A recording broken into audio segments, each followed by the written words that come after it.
you don't want to subject yourself to some of the pain or injustice or discrimination that others are going through, but you have to immerse yourself in those situations to get that story out there.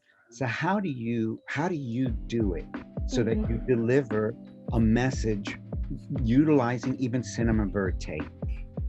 Well, I think there are two things. One, I don't believe in objectivity. I actually see myself, and I've been talking about this with other people in this sense of understanding that those of us who tell stories are really warriors in this battle of narratives that exists, right? So we are at war, and and we don't know where we're going to end up in the next couple of years, right?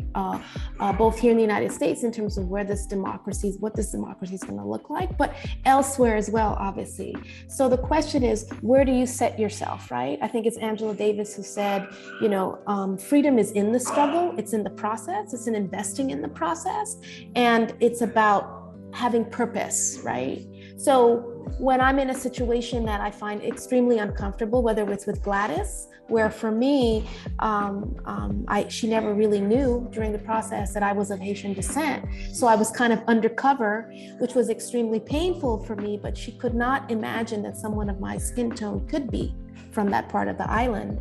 I twisted that to my advantage in terms of just letting her speak.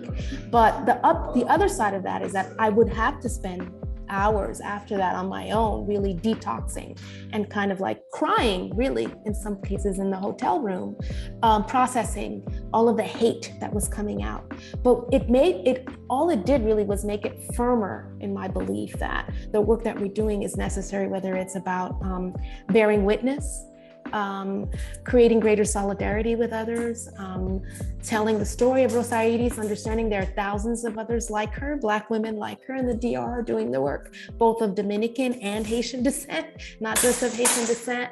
And so understanding that this is just a small part in that longer process of trying to create change in culture, of which storytelling is at the center. It's not facts, it's the stories that we tell each other and that we believe in that give us a vision of what our communities should look like.